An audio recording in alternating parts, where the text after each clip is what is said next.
Hello and welcome back to the Authentic Creative, expanding our capacity to feel good. I am absolutely honored and delighted to hold space for you, the listener, and for the women here. We have just come back from a really incredible breath work that I was so honored to lead. And we did some grounding and running energy together. Some of us are meeting for the first time, and I believe all of our souls have known each other, and that's why we're here. There's something that's ready to come through, that's ready to be shared, that's ready to be remembered, that's ready to be known again with this group, through this group of women. There's no coincidence that you're listening right now. There's no coincidence that you're here sharing in this women's circle right now. So welcome, beloved ones, to this moment that has been ripening quietly in your heart, in your breath, in your voice. You arrive here holding generations of women who longed to speak, who dreamed of rising, who carved paths with hope. Today, we rewrite with breath as ink, with voice as paint, with body as the brush. We rise as a reclamation. This is the space where your light belongs. This is the room where your becoming is the curriculum. This is the moment your voice leads with truth. You are whole already. You are right on time. You are already the rewrite, and your rising is now here, right here inside of you, right where the magic is, right now. So give yourself a breath. And here we go. So, welcome to this very special episode of The Authentic Creative, expanding our capacity to feel good. I am Siri Baruc Thornton, your host, and I am deeply honored to welcome you to the Rewrite and Rise panel. Your voice, your power, your becoming. Each of these women that you will hear from today is a force of nature, a soul-centered leader, and a vessel of transformation. We have already shared breath, energy, and story in our opening transformational breathwork infused with Reiki circle. As I just shared, we are grounding here, opening and present with you, and we begin this recording portion of our gathering, knowing that these women are bringing their full truth of who they are, and each question has been lovingly curated to honor their unique medicine. So we're going to begin here with the lovely Bridget Simmons, a PCC certified coach, energy leadership expert, and keynote speaker known for her bold framework that empowers high achievers to shift limiting beliefs and step into lasting success. Bridget, what belief systems do we release to rise into a version of success rooted in joy and alignment? And how does mindset become the bridge to that becoming? So this is like a two-parter, and feel free to ask me to break it up into two pieces if it feels better.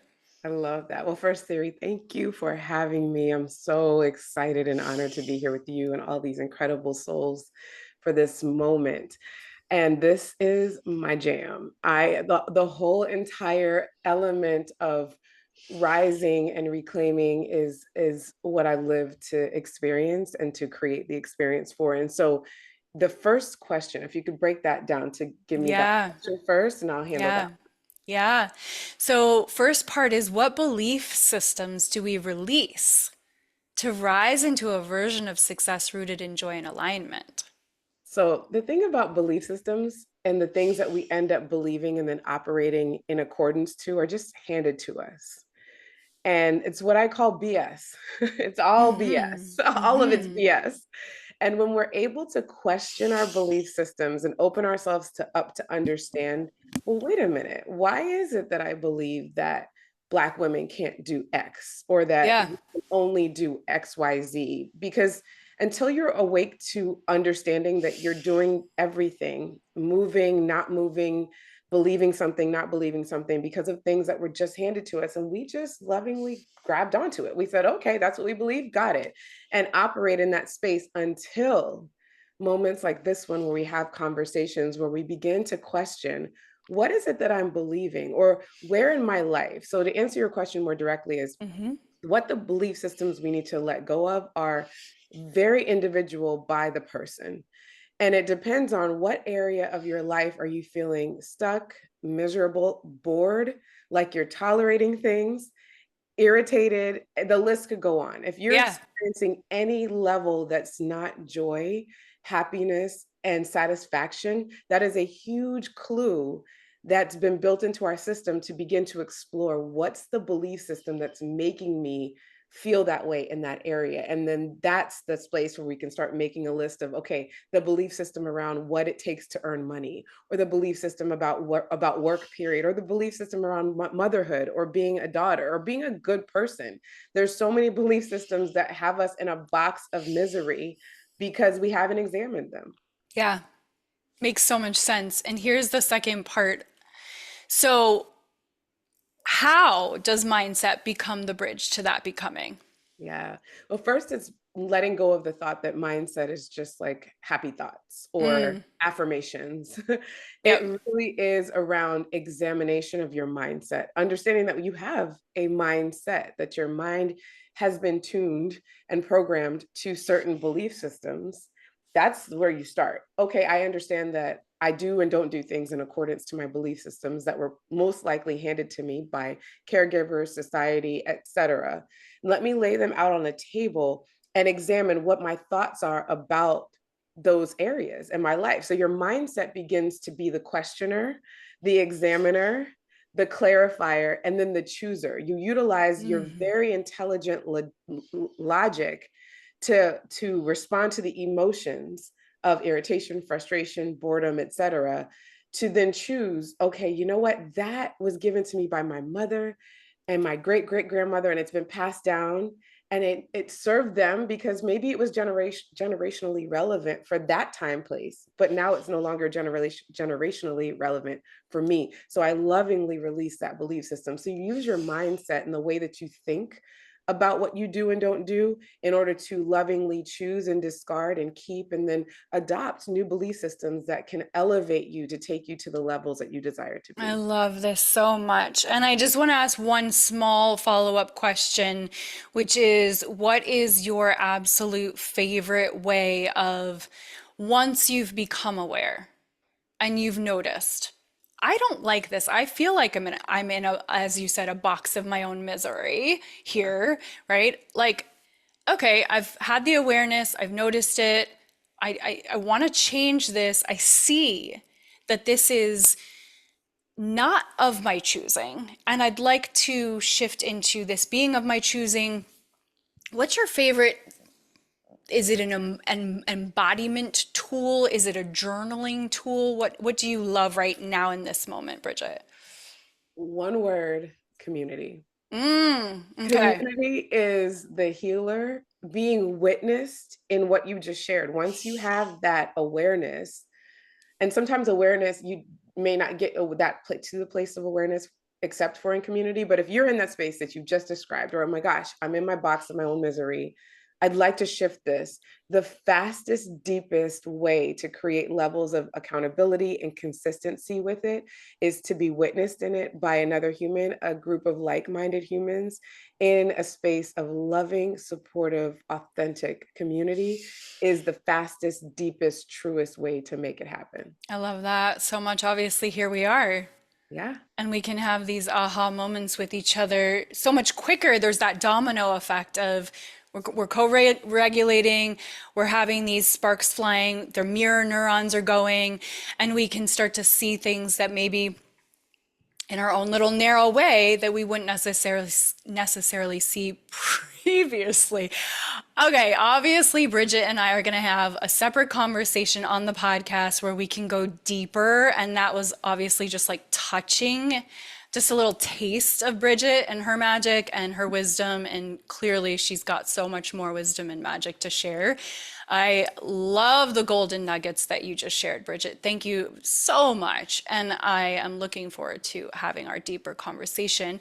So, Michelle Rios has been on the Authentic Creative podcast previously, and you can go back and listen to her episode. You can also hear her on previous panels. She is a sought after speaker, soon to be author, and host of the top ranked Live Your Extraordinary Life podcast, which I was recently on, which was beautiful.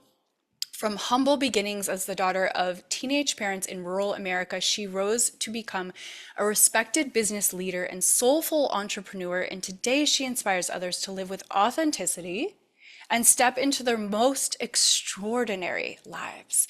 So, Michelle, I love you so much. What does it mean to rewrite the story of your worth? And we'll just piece it like that. Let's just do that piece first. What does it mean to rewrite the story of your worth?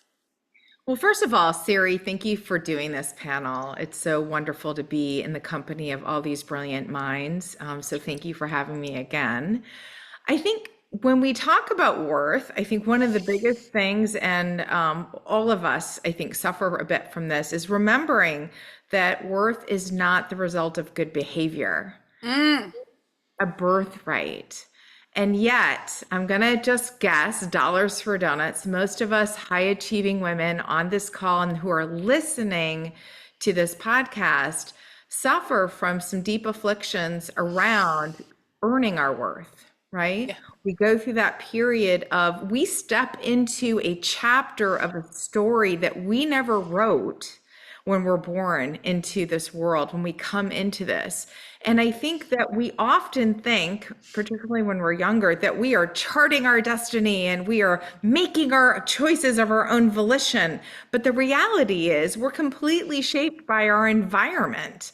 We're shaped by, as Bridget was saying, so many of our inherited patterns from, going back several generations. So there isn't really that ability to make conscious choices until we're much later and aware of the fact that we were living somebody else's story. We just happened to have a starring role in it. We never auditioned for the part. We just got a starring role. And so oftentimes you get to that place where you realize the thing that you're living, the story that's in front of you, that really has been driving your sense of worth and being isn't the thing. Something happens. There's always that chasm, right? The rub where you're like, I'm living somebody else's story. This isn't even my story. For some people, it's incredibly a sharp turn and things kind of pivot. For other people, it's a slow burn of like, this is just uncomfortable. I'm wearing a skin that doesn't fit. For me, it was sort of like a pounding over the head because I was unable to give credence to that voice, that still small voice we all have, right? The whispers that the soul gives us throughout time. I kept pushing it down, going, that doesn't even sound logical, all the things you're saying. So I'm going to press it down. My very pragmatic self does not like this. Yeah. I'm going to keep achieving, doing all these amazing things that I was doing as a young person until it feels right. Yeah. Only the newsflash here is it never 100% feels right if you didn't consciously choose it. So for me, and I know the story unfolds very similarly for other people, but for me, it took hitting a rock bottom moment of realizing my worth was completely outsourced. Yeah. All the things I was achieving into the titles I had, into the scholarships I had, and the promotions I had, and, the good girl status, and the center stage performances, and the solos, and all of this. And none of it was tied to my being. And that was a really harsh reality to be able to sit there and say, well, what happens if all of this goes away? Who am I then? Yeah. I didn't have an answer for that. And I think a lot of people come to this later in life. I got a nice preview in my 20s. The quarter life crisis was very real for me. And it didn't mean I got to jump through the hoops any quicker. It just meant the awareness was there sooner. You still have to go through the process that Bridget was talking about of examining it and going, okay, so if worth is inherent in my being and not in my doing, then I get to make different choices. A lot of these choices were actually predicated on the fact that I knew people were going to be happy. I was deep in people pleasing mode, and I didn't even know I was in people pleasing mode. I was an independent young woman and I made really strong choices. But it was really with the eye of like, these adults are going to be super happy if I do it. They're going to be proud of me. They're going to love me more. And so I was buying my worth as I was going. So I was like, what if I stop making these choices? Will they still love me? Will they still support me? Will I still be me? And here's the really interesting thing. They'll love you more, is what I found out over time, because you love you more. And not only that, but more people will be drawn to you because they'll realize you are not performing anymore. I can't wait till Robin talks, because as a performer, I can't wait to hear what she says. But because I was phenomenal at playing the part, I played it to a T, to a point where I no longer knew I was performing. Yeah. I was the best little actress that ever was. And, wipe away the tears and keep going, because that's what we do. We're strong women. And when you put down the mantle and you start to say, okay, for me, it took walking away from a 25-year career to fully own my worth. When I no longer had that C-suite title to identify with, or that bank account with many zeros behind the salary coming in to identify with. And I truly was hitting a reset on that side of my identity, that I had to sit with myself and say, do I like who I am? Do I like how I'm showing up? Yeah. That's when I was really able to lean into the rewriting of the story, because you inherit the story you're born with. You chart the story you decide to write next.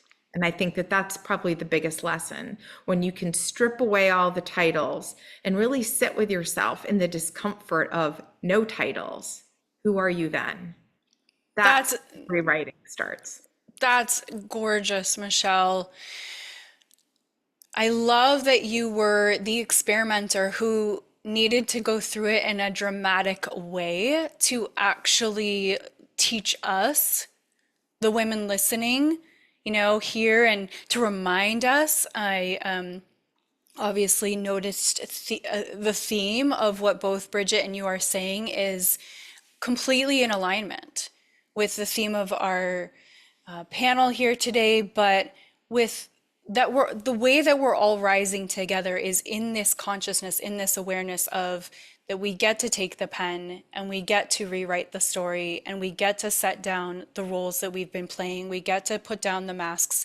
And I love what you said about you loved yourself more, and therefore they appreciated and loved the fact that you were loving yourself more. So you were not abandoned, which is the ego and the fear. And it's so intrinsically in our body to feel that we will be abandoned if we set it down. But that you were loved more because you loved yourself more. I mean, that's just, mic drop right there. So thank you, Michelle. And you already answered the second part of the question. So thank you. And we are going to talk now with Jessica Dawson, who I have not yet had on the podcast. She is the bridge for seekers craving something more.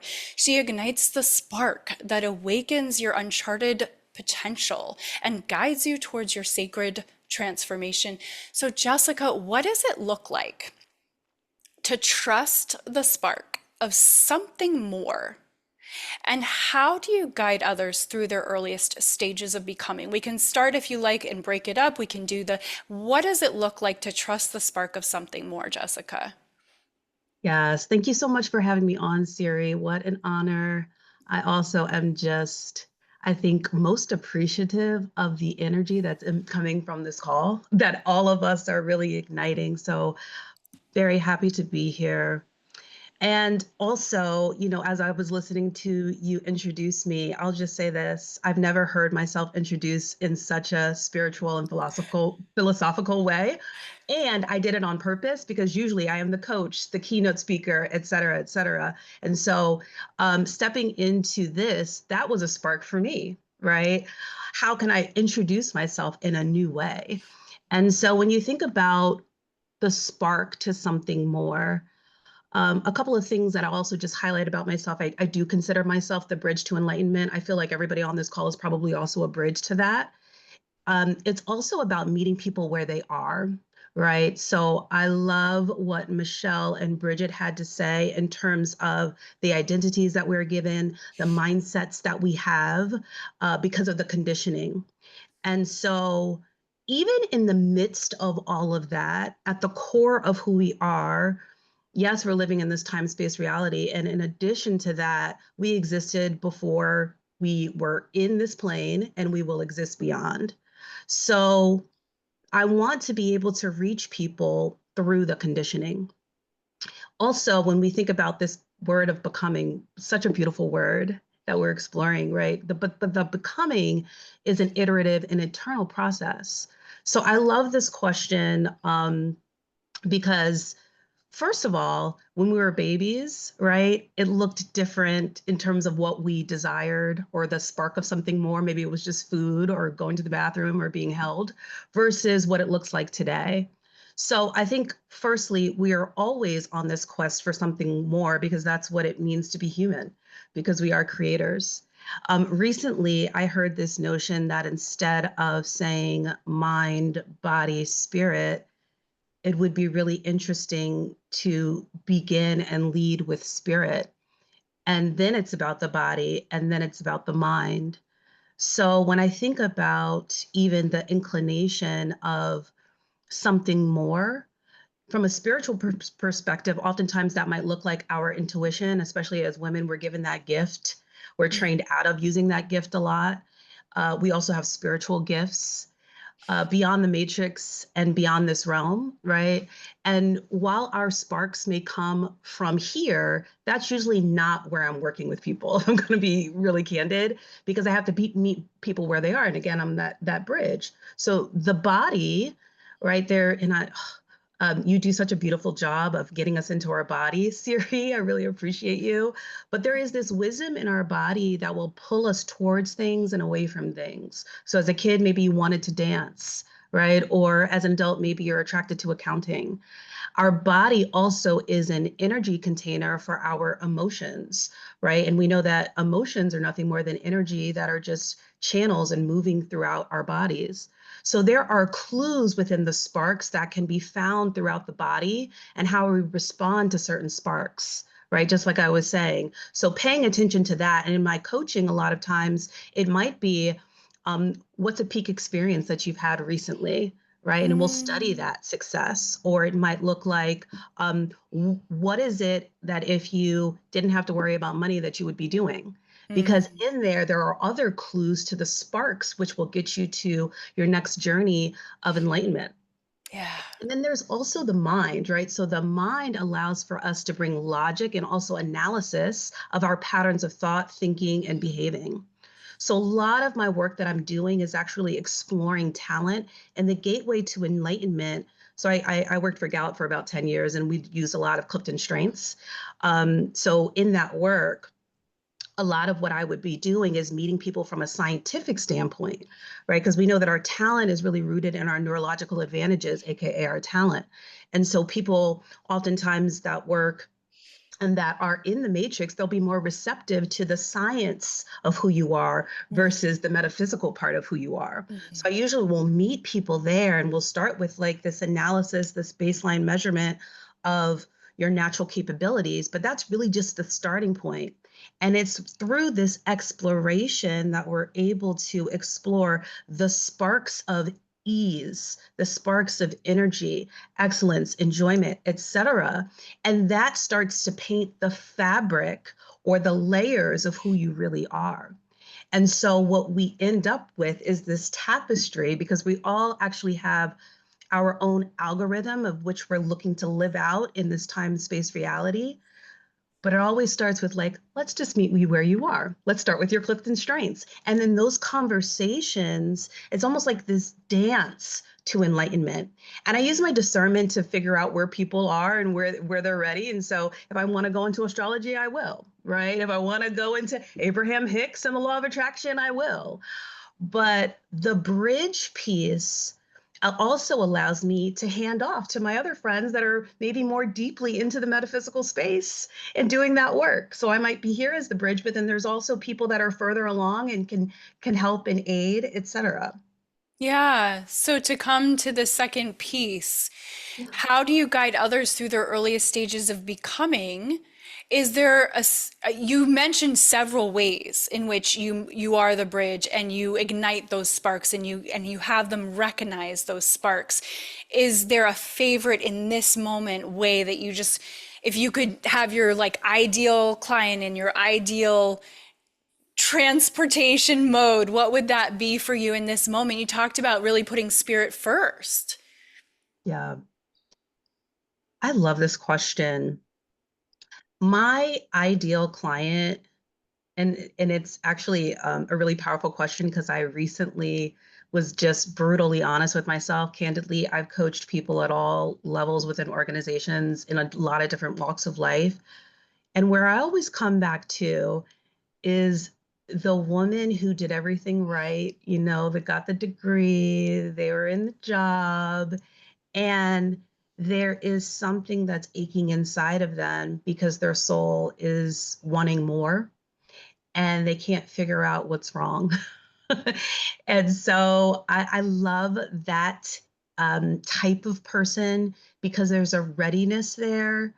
And I get to help them to their next version of their launch point. And my favorite tool is Clifton Strengths because I love it. I am an SME in it. And there's a practicality to it. But as we talk about as I work with a person and I talk about their Clifton strengths, what happens is I get spiritual downloads about them and where they're going to go next. So I would say that's probably my favorite. Yeah, beautiful. So you love being this bridge, and it sounds like you're who Michelle needed 20, 30, whatever years ago when she was at that moment she was describing. Michelle is 5, by the way. 20 years ago. Just kidding. I'm making up numbers here. No, I know. But yeah, but you're the person Michelle needed in that moment years ago, right? Like, then that's who Michelle is as well. And that's who we all are. It's like, we're the person that we needed. So And we're well going to said. show up and we're going to scoop ourselves up and we're going to be that for the people in front of us and be that bridge and that spark. That's so gorgeous. Thank you, Jessica. I love listening to you. I mean, I just could have like been wrapped and mesmerized forever. That was just like so inspiring to hear you talk about the spirit coming first and then the body and then the mind. I love that. And I love how you talk about spark and how you integrate spark and weave spark through everything that you said and being the bridge and how we're all the bridge. So Anna Paula Markel, I have to say, she taught me how to be a doula in Sherman Oaks, California, years ago when I was pregnant with my second son. And I brought a couple of other women, an acupuncturist and a masseuse with me that were at my first birth. And we all got certified together.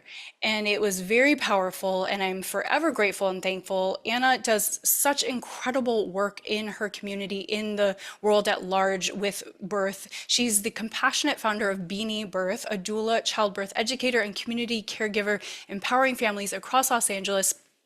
So Anna, how has witnessing the birth process shaped your understanding of rewriting stories and becoming someone new?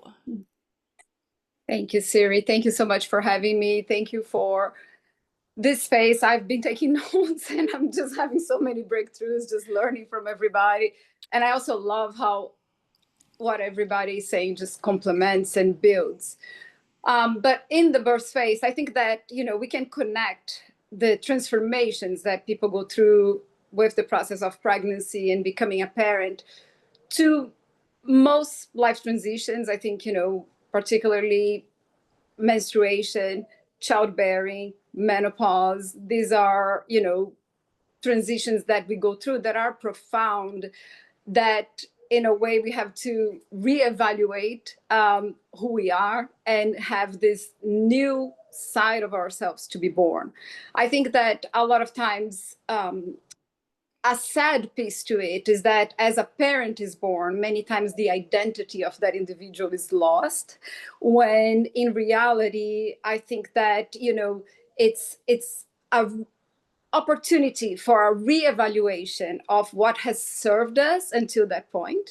And I loved what Bridget was saying in the beginning about the BS, because, when we are becoming a parent, we really reevaluate how we were raised and what part of that served us or serve us in this particular moment that we want to bring to next generations in regards to family traditions or habits in the house that you consider healthy, and what are the things that you want to dismiss. And I love the lovingly letting go, because it's lovingly letting go what doesn't serve you. So there is no loss of the individuality, but just a rebuilding out of it. Also, then the humble understanding that once we form those concepts in pregnancy, as we're preparing, that most likely we will be humble, that some of those things will not work, and we have to reevaluate and reassess based on the personality of the child that we are raising and the circumstances around us. And some of us do better in this adjustment than others. Some of us that are more particularly connected to control or to a set outcome may have a harder time with the flexibility that this process requires. And labor is a parallel to life. I think that, one of the questions that people in labor ask is how much longer, how much longer. And the answer to that is one contraction at a time. You can do this one contraction right now. You are okay. You are safe. So let's go through one contraction. And what a beautiful life lesson, right? See, if right now I'm starting to think about what my life is going to be when I'm 60, when I'm 70, when I'm 80, I can become easily overwhelmed. But right now, I am in this beautiful panel and I can do this. And sure, I can plan and prepare. And I think it goes back to the parallel of what we can control and what we cannot control. And, it is the being versus doing. Right. So in pregnancy, what can people control? They can control what kind of care provider they hire, where they're going to give birth. They can control what they eat. They can control what they read. They can control what kind of input they're having. But there's so many things they cannot control. They cannot control when the baby is going to be born, how long labor is going to be, how exactly they're going to cope with labor. So there is a lot of this dance of, the being and the doing. And I think, the beautiful lesson about the practicality and the spirituality that Michelle was just talking about is exactly that dance, of, there are some elements that are really practical, but there are some that are spiritual, and that is the last point, which is also making peace with the outcome. That with labor, many things will go more or less as you thought it was going to be. And it's the same thing with parenting and life. And some of the things will be completely different than you thought it was going to be. And a lot of times challenging, and a lot of times disappointing. So there is an element of, sitting with that grief and being okay with it. And I think, when a person that had a challenging labor or challenging birth experience, what they hear the most is, but you're healthy and your baby's healthy. And 100%, they can be equally grateful that they're healthy and their baby's healthy, and at the same time disappointed that birth was not what they thought it was going to be, that perhaps they had to have a surgical birth that they didn't plan to, or whatever it is, that the expectations were not met. So, there is sometimes a need to fix it, when we just need to sit with what it is and finding peace in that, finding lessons in that that process can be very long, depending on how people are coping. So there is a constantly opportunity to revisit. I find that for people that have children, every year when they celebrate their child's birthday, they revisit labor. You know, my oldest daughter is 34 years old. And, you know, 34 years ago, when I celebrate her birthday, I can still think about that time in my life. And it's the gift that keeps giving. You know, there is always a new perspective of that experience that perhaps I didn't see it then, but I can see it now, that, you know, it made me the person that I am today, either hard or easy, good or bad, or whatever the definition is. Oh my goodness. I just want to say, Anna, that you condensed a life worth of wisdom into a very short amount of time. And there are a million things that I would love to pick apart about what you just shared and dive into. And we'll have to do a one-on-one because pregnancy, birth, parenting, being born, we've all been born. So even if you haven't given birth, you've had the quotes trauma of being born. And so we all share in this life, birth, aging, sickness, death. We cannot escape these. And what a profound gift it is that you do the work that you do and that you teach us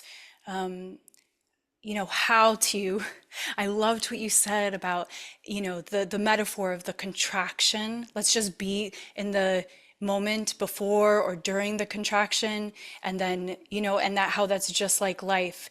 And I think that is so true that, we all are nodding our heads going, yes, life is just a series of expansion and contraction. Are we in an expansion right now? Enjoy it. If you're in a contraction right now, breathe.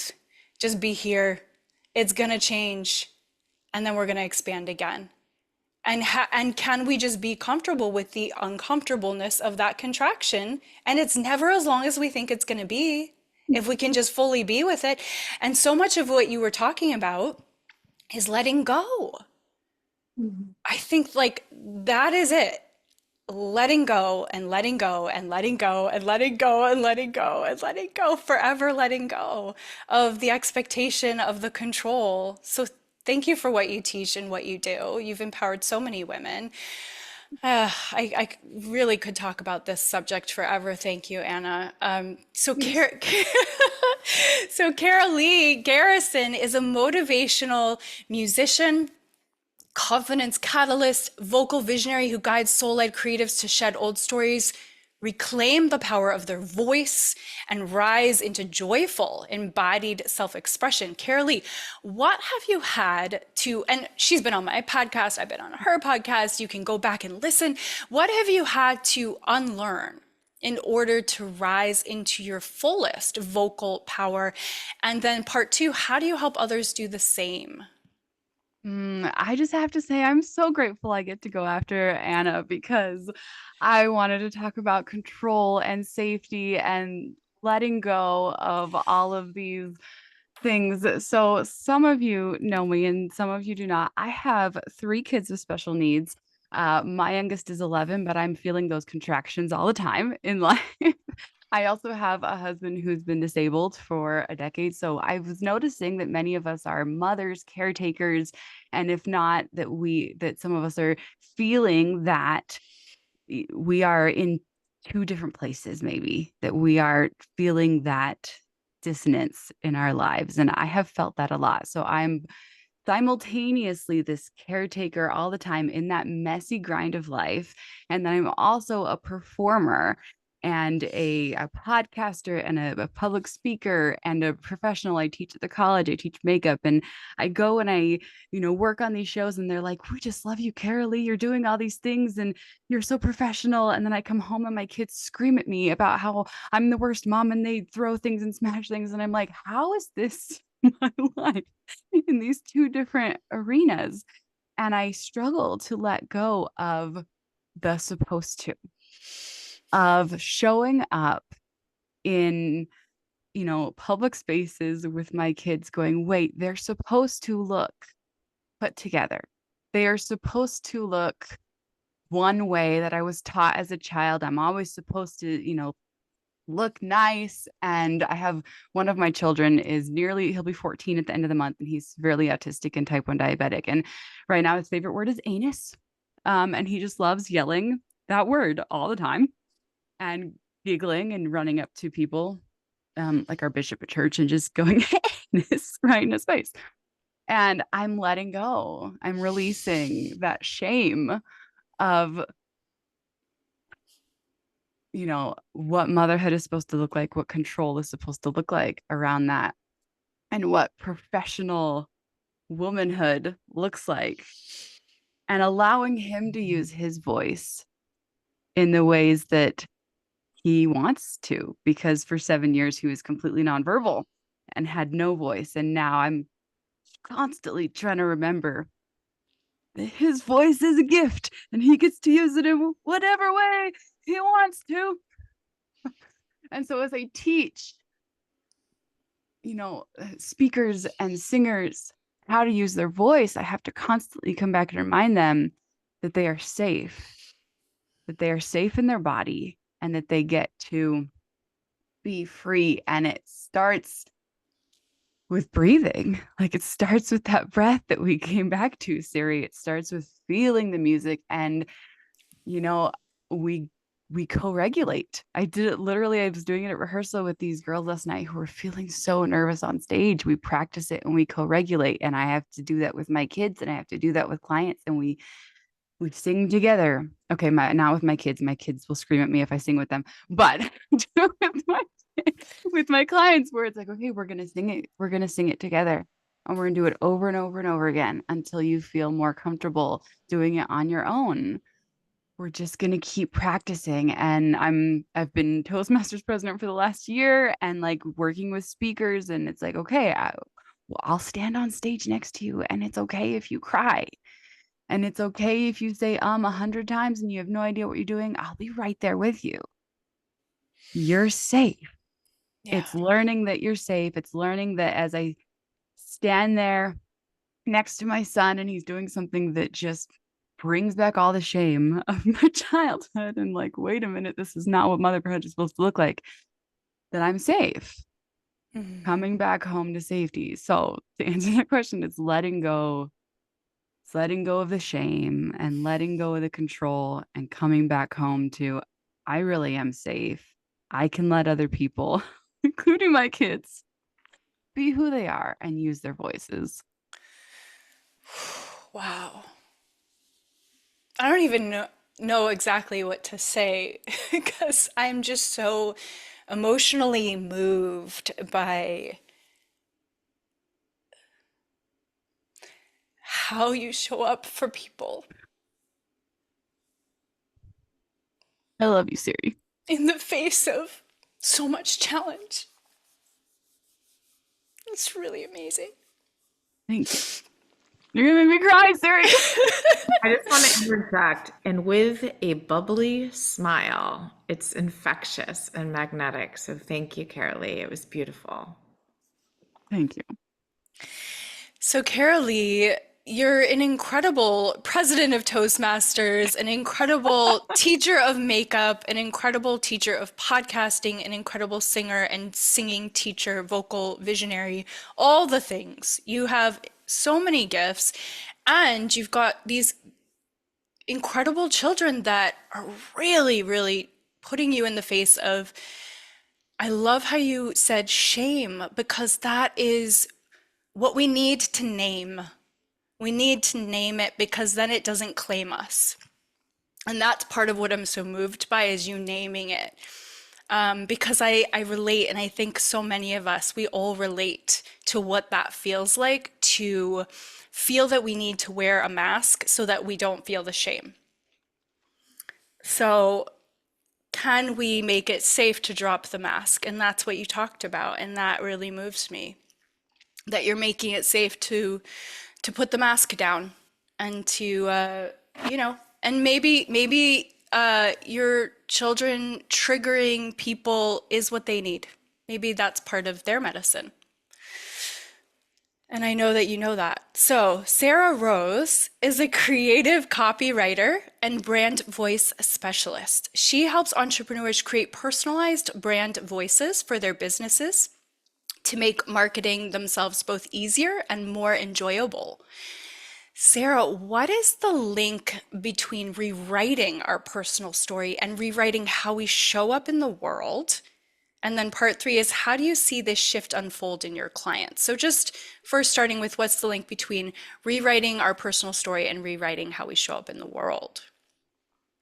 Thank you for having me, Siri. I am so grateful to be here. I just want to say I think it's incredibly poetic to get to be here for the rewrite panel, because that is what I do every day. I help people rewrite their stories.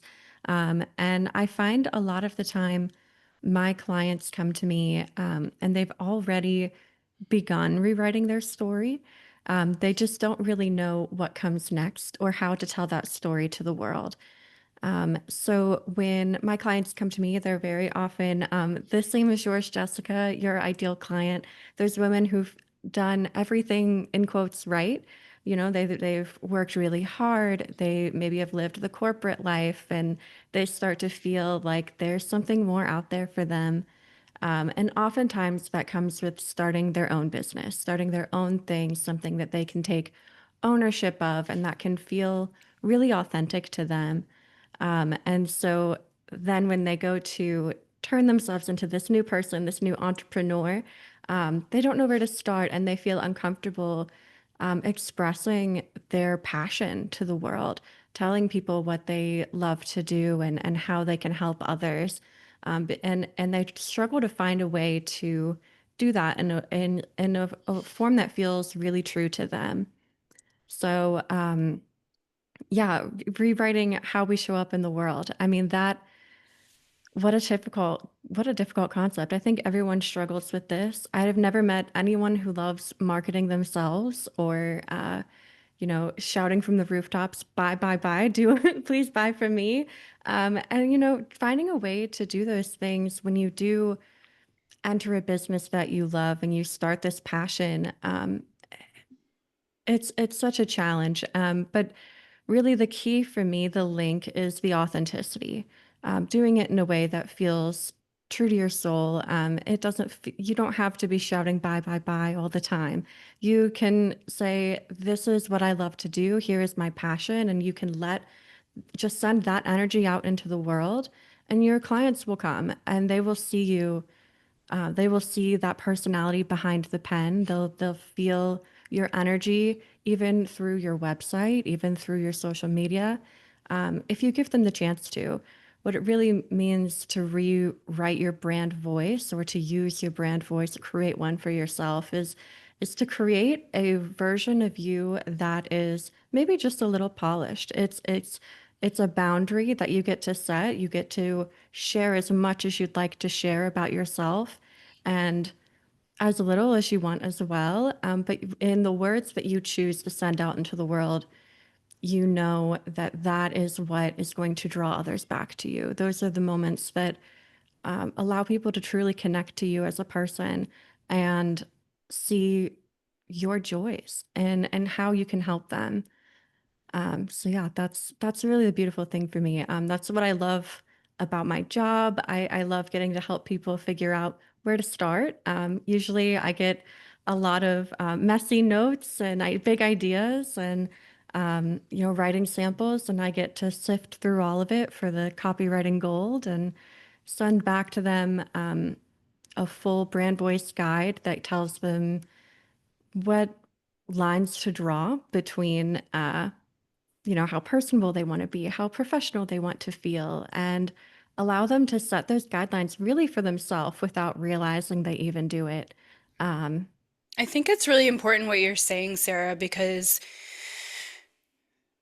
we are in a culture where there is a lot of encouragement to overshare, and it's really knowing, where is my personal boundary? What is bleeding into excavating my life in a way that's not necessary?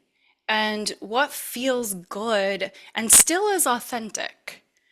And what are ways that I can create boundaries with myself with, the way that I'm going to do my work and my personal life and the way I'm going to speak and what I'm going to share and what I'm not going to share. I think there does need to be a lot more discernment in this day and age. And then I'm just really curious, this wasn't part of your question, but if you're able to sort of condense an answer for us about AI and using chat, and what would you say? Do you enjoy it? Do you like it? Do you encourage it? Do you think that it's helpful? How can it be helpful? I know this is a huge conversation. Oh, yes. I love this question. It's actually one I get all the time as a writer, I'm sure you can imagine. But yeah, AI is a tool. I think that's really what it boils down to for me. It's important to remember that it's as incredibly helpful as it can be.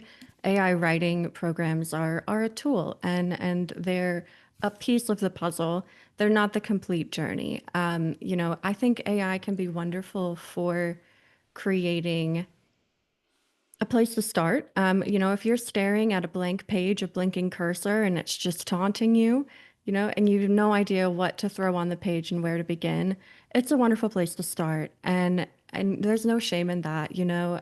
I write all day, every day, and there are many days where I have no idea what to say. I used to name dog toys. Let me tell you, there's only so many dog puns that you can use, and sometimes you need a little help. And it's just the same as if you were going to go to a friend, if you're going to hire a copywriter. Um, but the difference for me, and what really is the key, is that you don't want to rely 100% on anyone really writing for you. And I say that as a copywriter myself. People hire me to write for them all the time, and I'm a ghostwriter, so I can do that in a way that feels authentic to you. But it's quite the challenge, and really the key is to include as much of yourself as you're willing to share, and to show that beautiful light that's yours through your writing, to put your own personal spin on it, to really take the time to edit and tweak it and make sure that it sounds like you, because those are the things that are going to really connect you with your audience, and that's what people want to see. They people want to buy from people. People want to work with people. They don't want to work with robots. So just making sure that you include yourself in your writing, that's really what matters I most. love that. You're really talking about the middle way, and it's not about denying technology and advancements and what can be helpful. And it's also like, let's make sure your authenticity is here, your whole self. I Yeah, love that. sound like you, no one else. Thank you, Sarah. You're an old soul. So, Joya, speaking of old souls and also young spirits, Joya is both. Joya Sosanowski, she has been on the podcast previously. You can go back and listen to her episode. I really highly encourage that. She guides world changers to awaken their authentic sacred self and embody their divine frequency through the alchemy of source, sound, and soul expression. Joya, what does it mean to rewrite and rise from a soul frequency lens?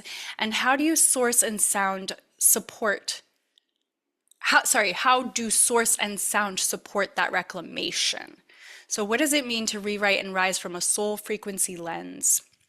Such a big question. And first, I just want to say, wow, what a beautiful panel. So many soulful, lit women on here. It just feels so good to be here. I'm so honored to be here. Thank you. Um, Gosh, I'm being rewritten right now in my own Mm. life as we speak, powerfully, really powerfully. And being the researcher that I am, and the science nerd that I've always been, it always seeks me into having these profound mystical experiences, and then seeking the answers to who else has experienced this. I can't be alone, right? Because we're humans, we're all experiencing the same stories. They say there's only 7 stories in the world, so we're all sharing a story. And we are souls having a human experience first and foremost. And I know this beyond a shadow of a doubt. And for those of you who don't know, my 18-year-old son passed away in February, just this past February. And I am sane, stable, at peace, and in massive grief, like in all of it all at one time. And my grief experience has been profoundly mystical. And so I'm like, wow, this is I'm having a mystical experience in the midst of grief. I feel like a Mm. crazy woman because he comes into me. I can feel his presence. I like energetically I experience him, and rather than denying it, like, and I realize now from where I'm at right now is that he's teaching me lessons every month. And I picked it up last month. I'm like, oh my God, like you're teaching me lessons from the other side that are really profound. And luckily I'm a crazy neurotic writer person. I write everything down constantly. I always have. I have thousands of journals going back to since my 20s.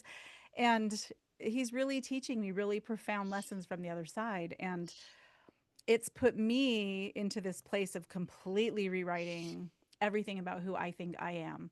And, right before he passed, I knew something was coming and my Instagram was full. I mean, like I have evidence of this, you guys. This is what makes it so amazing is that I have so much documented evidence.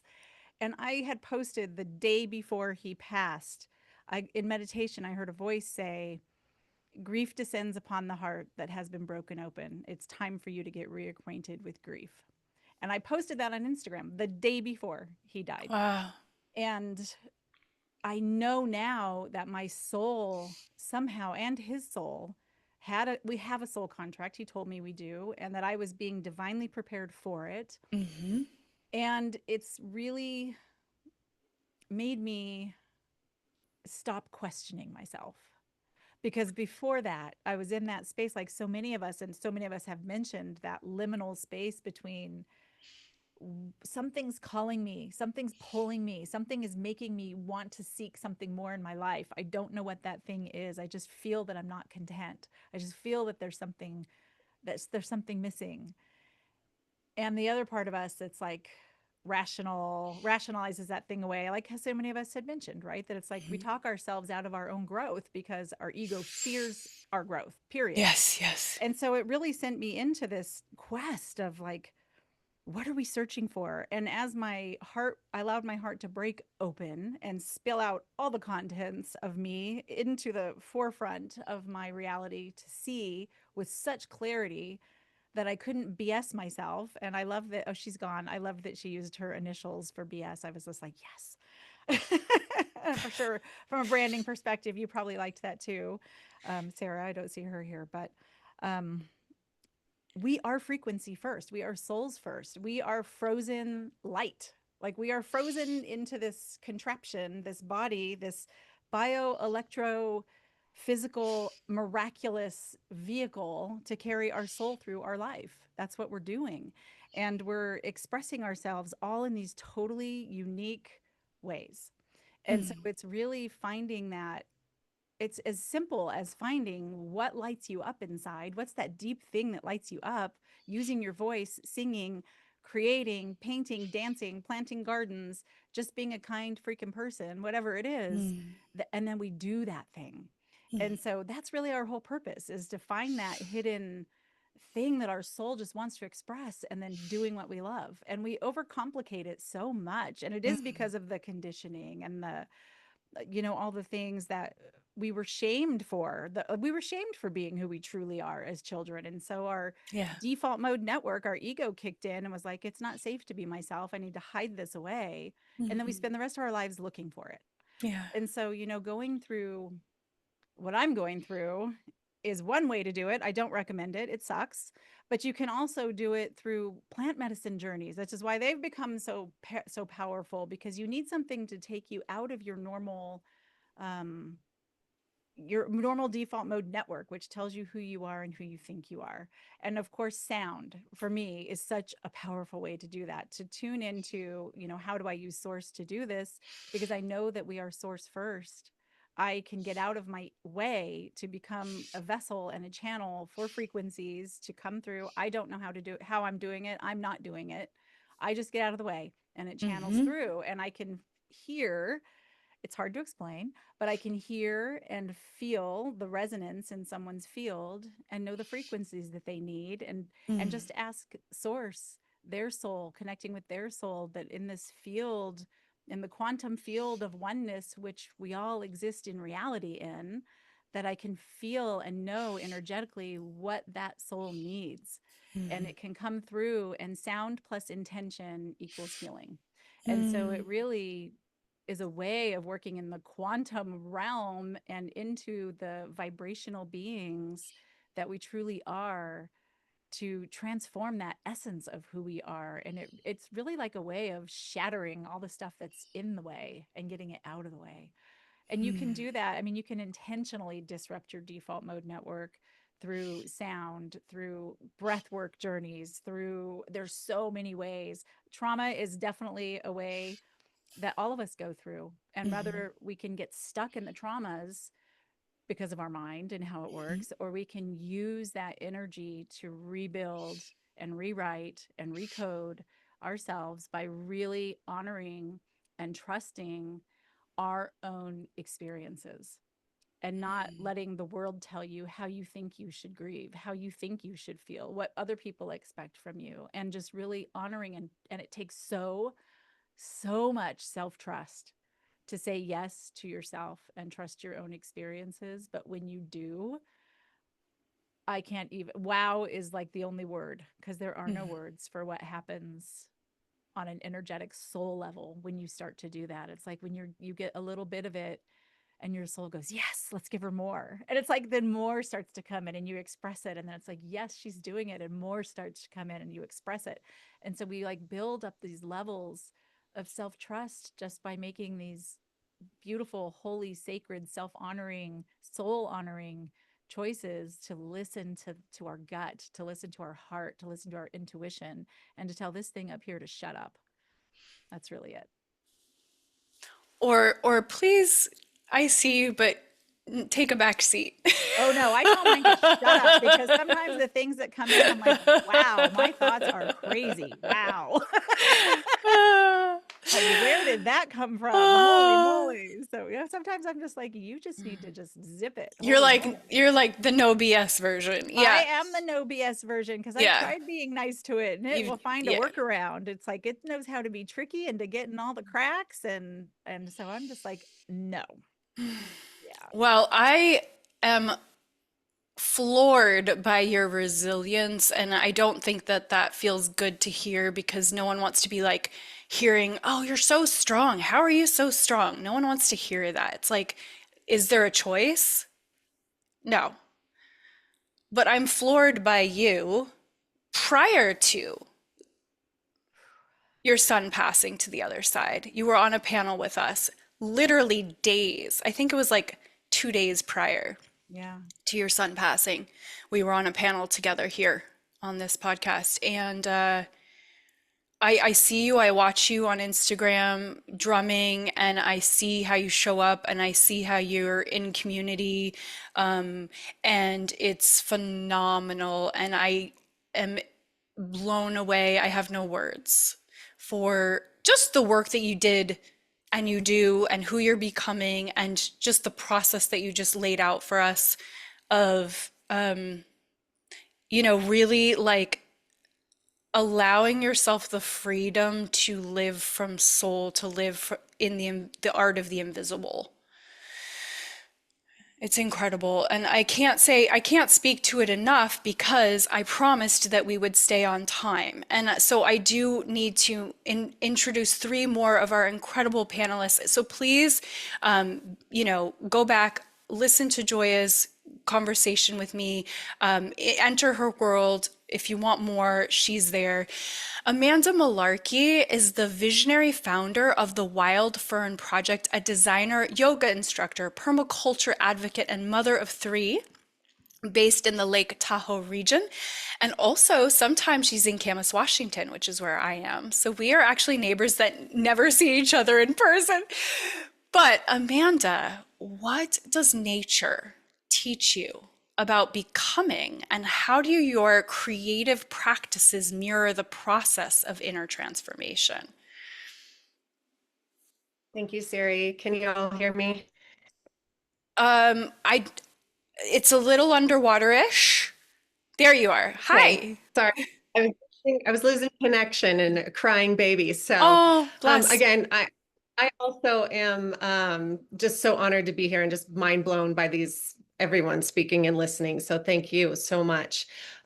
Nature, gosh, I spend a little more time in hammock time, if you will. One of my teachers told me that is just sit and observe, so I've been observing.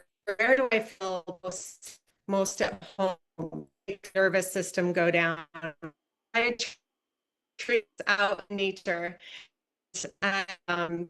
Amanda, okay, you're back, I think. I'm gonna ask you, would it be helpful for us to move on to the next panelist and then come back to you so that you can strengthen the signal somewhere in another room, maybe? Sure, I don't know. do that. Okay, perfect. Okay, because I want to hear everything you have to say, because you're absolutely a phenomenal human. She's just incredible. I can't wait to hear her Amanda's wisdom, truly. Dr. Natasha Kazam, am I saying your last name correctly? It's Qasim. Qasim?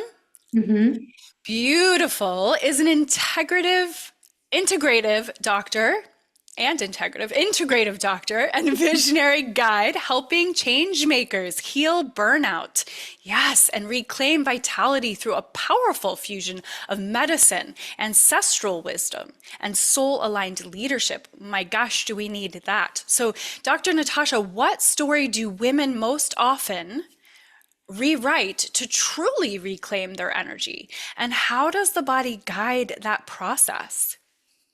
Yeah, well, thank you again, as others have reflected so far on this very soul purpose and synergistic conversation. It's been so touching. I'm so moved by being here.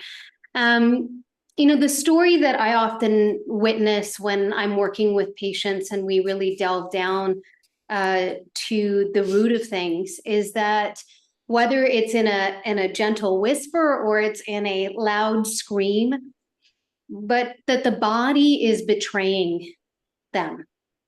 That in some way, whether they're navigating chronic fatigue or autoimmune conditions, maybe hormonal changes or insomnia or waves of emotional overwhelm, there's often this belief that's underneath that their body is the problem, that their pain, it means failure, that their symptoms are something to be ashamed about.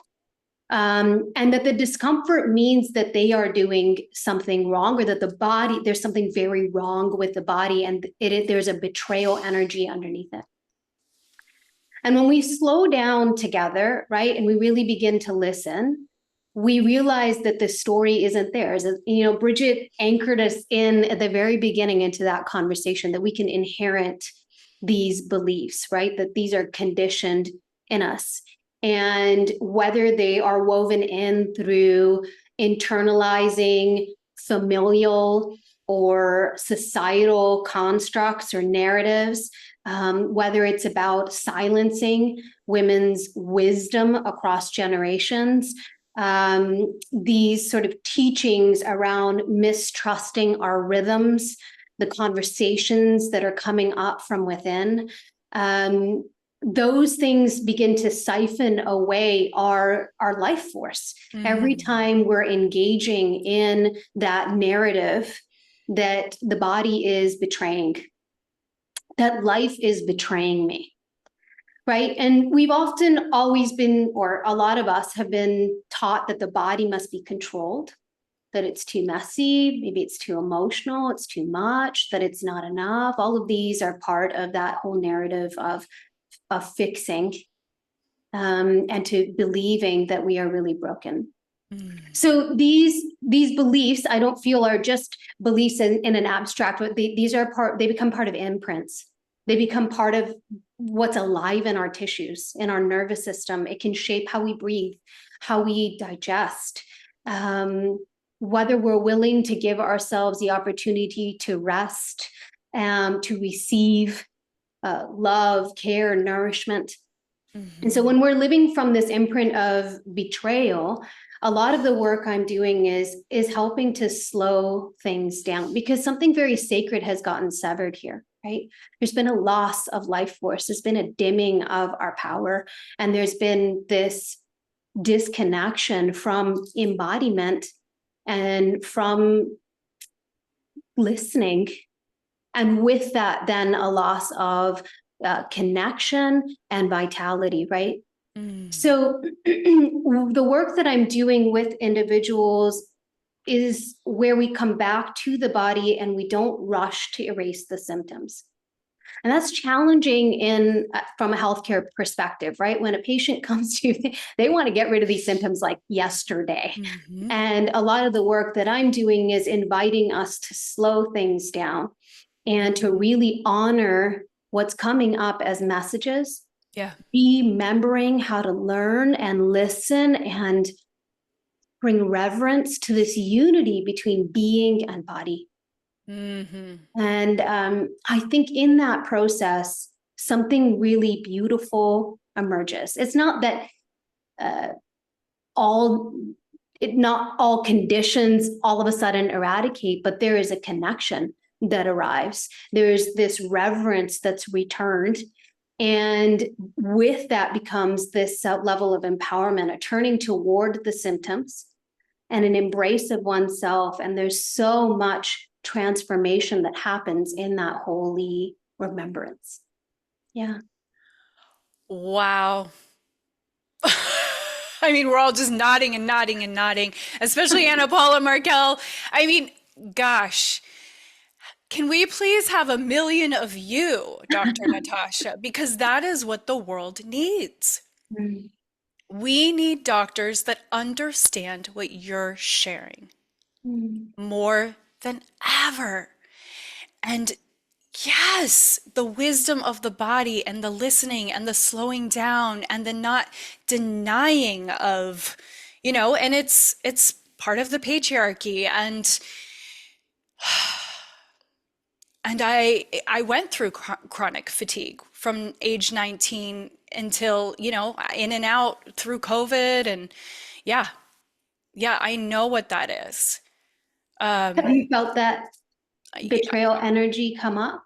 I understand the feeling of shame and not enough, and I need to speed up, and I feel less than, and if I slow down, I'll disappear, and all of the myriad of things that come with, and I'm looking at, Michelle's picture because she's gone through things like this, like that come with not being in alignment with the body. And that's conditioning, and that's been taught. And what you said, like it becomes this, like, what did you say, energetic blueprint? Like it becomes it's an imprint. An imprint. Yes, it is in there. So we need your medicine in terms of literal medicine, but also, the philosophies that you're highlighting for us are so important to really thrive, to survive and to thrive and to heal and to come into our wholeness. And please, if you've missed any of what Dr. Natasha just said, go back, listen again, listen 10 times, because it's just vital. It's just vital. So thank you for that. And more soon. And so, Amanda, do you want to come, or should we go to Robin? I think I'm good now. Okay, yes. Yeah. Okay. So just to revisit, what does nature teach you about becoming, and how does your creative practices mirror this process of inner transformation? I can't speak.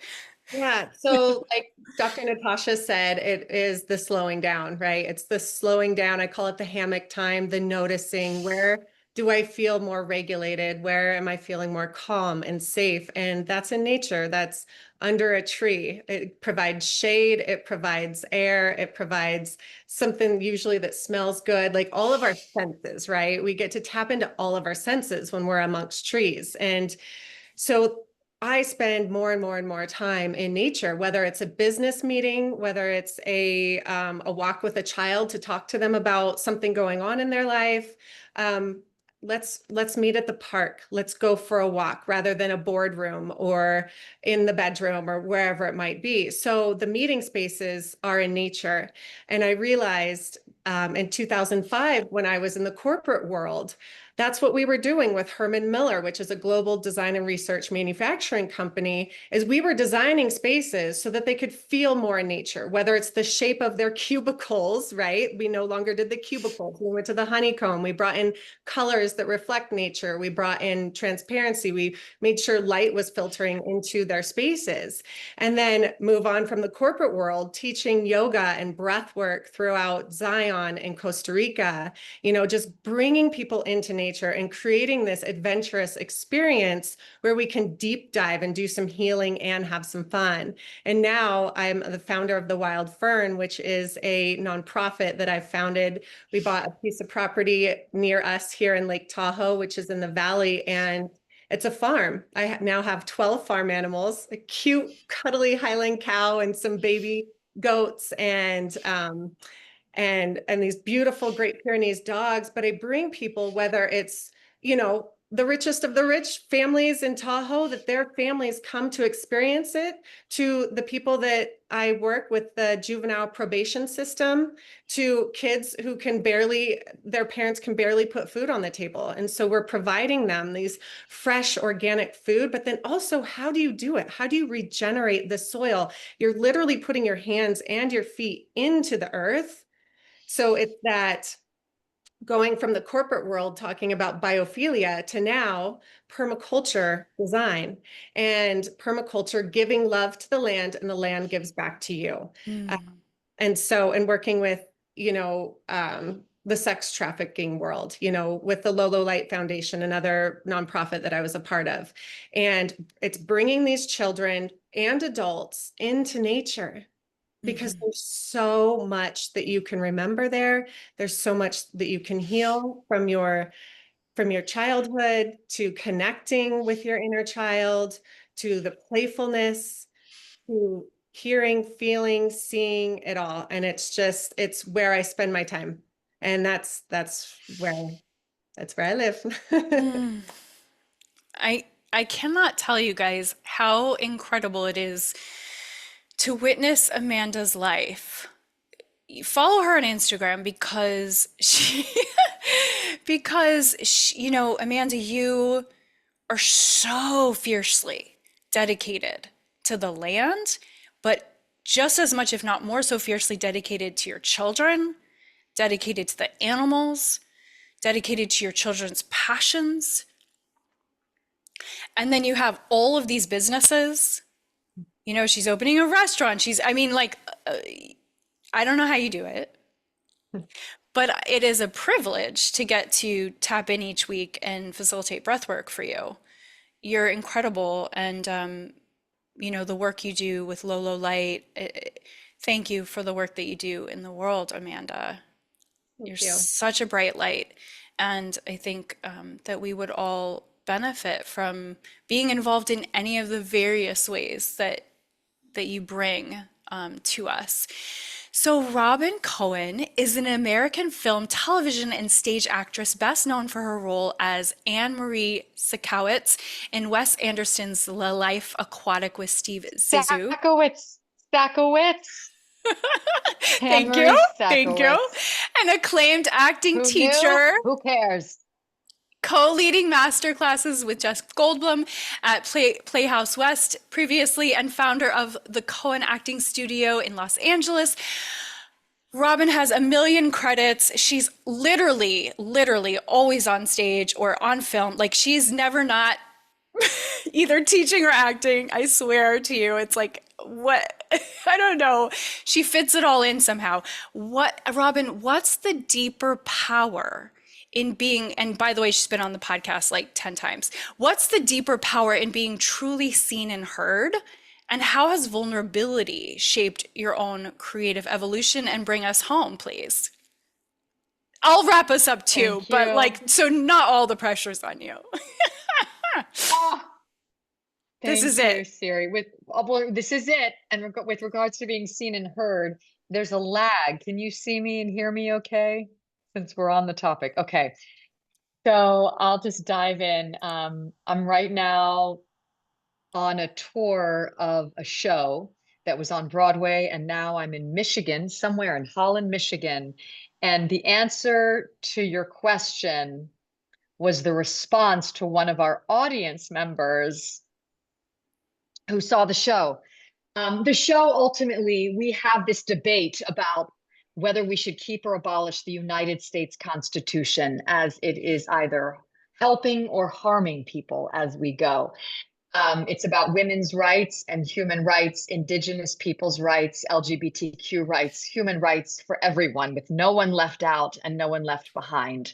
It's a play that is a woman's true story, and she is on a mission to interrupt the sort of sleepwalking that we're doing as Americans when we don't really know how we're being governed. So it's a love letter to the generations of women that have come before us, to our mothers, to our grandmothers, to our great-great-grandmothers. And she said to me, this was a rabbi actually, after the show, and she said to me, this show is really complete in the first 10 minutes. You said what the whole point was. And I said, say more. And she said, well, the end of the show, you talk about whether you should get a new constitution or an old constitution, and it's this big debate, but that's not really the play. It's not about a piece of paper. It's not about switching up a piece of paper. She said, in the beginning of the show, you talk about what it is to truly be seen as a human being by another human being. I'll just give you the 2 lines of the show that she was referring to. In the show, I go back in time. I'm 15 years old, and I am talking to all these debate judges, these veterans of war, and I'm trying to win this debate competition. And I use this metaphor to talk about the Constitution. And I say, looking at it as a 15-year-old girl, I say, looking at it, all of you reminds me of a fantasy I used to have as a little girl about being attacked by a rapist or a murderer. A rapist or a murderer who is a man like all of you.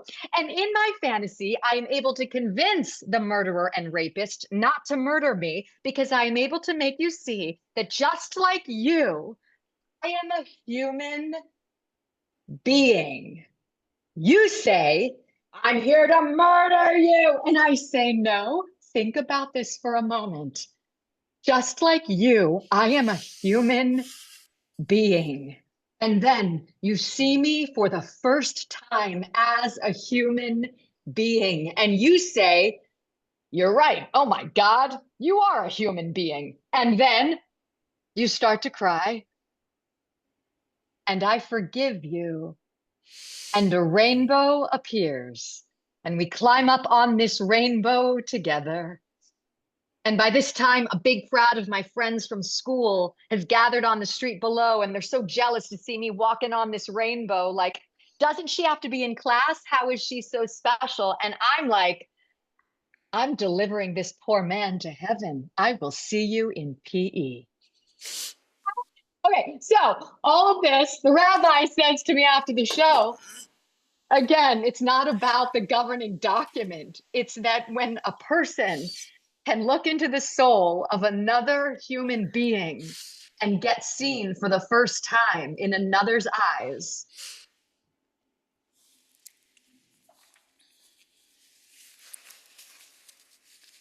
that's the whole game. That's the game of transformation of the planet. That's the game for an equal rights amendment passing. That's the game for climate change. That's a game for ending the 52 wars that are happening right now as we speak in this podcast. 2 people doing this: Natasha, Anna, Amanda, Michelle, Carolee, Sarah, Joya, Siri. This is it. And so today, this is it takes on a new shimmer. Like, actually, this is it. It's the simplicity of what Joya was talking about. Light. In the beginning of every play, the stage direction goes lights up, on, and then you fill in the blank. So we're here to just turn the lights up on you, me, our souls, and the shared humanity. And at the end of the play, blackout. So thanks for allowing me to share that. And when I got that question and when she shared that with me, I knew that it had to be her answer that was invoked in this conversation on this podcast. Thanks for letting me share that. It was a profound experience to share that with all of you who have given me my heart back today. And I also have to address very briefly, Michelle, when you said that about being a performer. The audiences that come to see this play are never the same, and they don't want to be. But Michelle, a year ago, I said out loud, I'm not an actor. I realized I'm not an actor. But what I was really saying is what you said.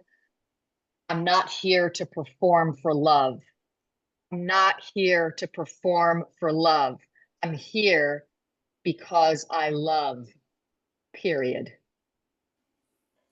I'm here because I love, period.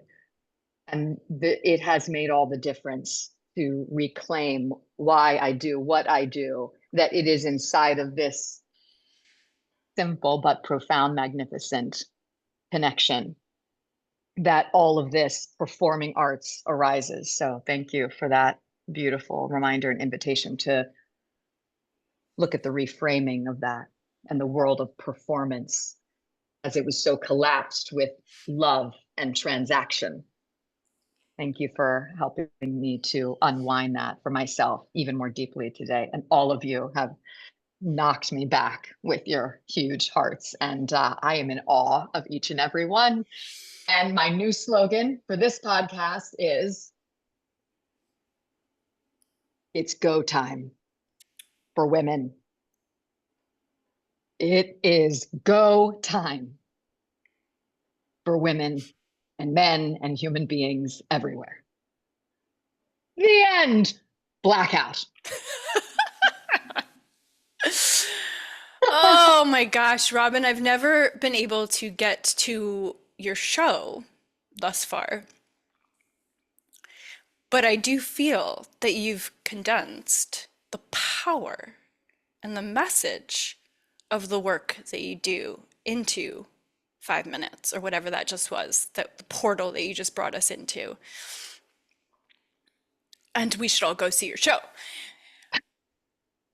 Thank you.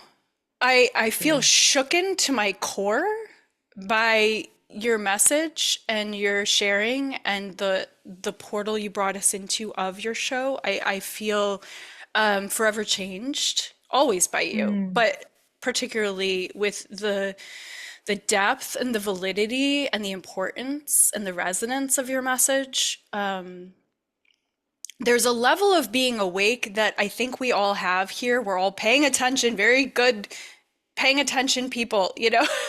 But then there's the level of that you bring whenever you speak, which is the next level of wake up and be here.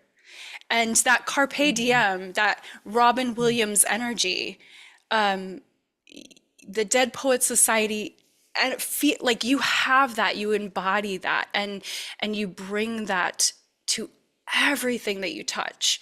And I'm glad you brought up Robin Williams, because the tragedy of his life, that beautiful, gorgeous, brilliant performing artist, is that he didn't have this that's happening right here. On some level, the heart center was shattered, missing, which is why his life story ended in such a tragedy. And Bridget started us by saying community. Yeah. She said that was the medicine, community, and here we are. And so I do want to honor us all, women here, and those of you listening, women and men, with a poem, Rise Her Name. Thank you for bringing your whole selves to this sacred space. Thank you for the ways that you rewrite stories with your life in each breath, in each moment, in this moment. Thank you for letting us witness you rise. Each of you carries a medicine, clearly. The world welcomes. Each of you is a chapter in this new book of creative embodied power. Together, you are a movement. Let this be the beginning of your next great becoming, and let this final poem be a blessing. So, Goddess of Light retreats. If you enjoyed this one time, Robin was on a panel with us and in another amalgamation, and she said we should all meet in a field somewhere. And then Megan said, "What about Oregon, where you are, Siri, and Mount Hood?"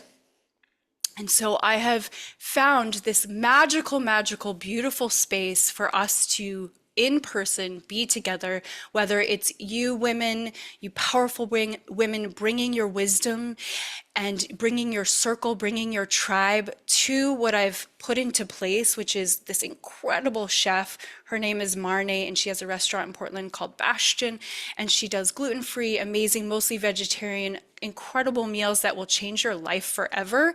She is at all of these retreats. I've partnered with her. There is an incredible performer, Lola Christine, who is a musician that will change your life forever, have you in tears, shake you to the core, just like Robin just did with us. I've hired her to come to all of the retreats. Mount Hood Village, Oregon. It's on the Sandy River. There's one house that I've reserved, but there are 3 other houses we can grow into. So this is really that part where we step out and we don't understand and we just say yes to the soul, and then we just create the space. And that's what I'm doing here is I'm saying, hey, bring your tribe, bring your women, bring your people. I've got the structure for it. And whether you come on your own or you bring your soul sisters that are friends or you bring your clients, I've got the structure for it. We're going to do transformational breath work. We're going to do cacao ceremony. Sometimes we'll do Akashic record reading. Sometimes we'll do Reiki certifications, but there's space and I've put it into place. And it's March 2026. It's May 2026. It's October 2026. So please reach out to me if you're listening, if you're here and you want to bring your people or you want to just come on your own. We're going to do this. We're going to do this life-changing circling that we just did. Thank you for listening and being so patient, but also like lucky us and lucky you for soaking up these gems. So here's our closing poem, Rise Her Name. She is a song returned to the body. She is Joya and she channels source. Into sound, she is Anna Paula holding birth as the first rewrite. She is Carolee singing truth into liberation. She is Sarah bringing voice to brand, soul to sentence. She is Amanda growing gardens of inner truth. She is Natasha mending the medicine between body and soul. She is Michelle, a walking invitation to worth. She is Jessica midwifing the sacred spark into life. She is Robin unmasking truth through story. She is Bridget bridging boldness with belonging, and together they are a constellation. Together they are the rewrite. Together they rise. Rise their names, rise your own, and keep expanding your capacity to feel good, one breath at a time. Loving you, and we will see you next time. Thank you so much, you beautiful, gorgeous, wise women. Loving you. Thank you, Siri. Thank you, Siri, starlight, star bright, goddess of heaven and earth.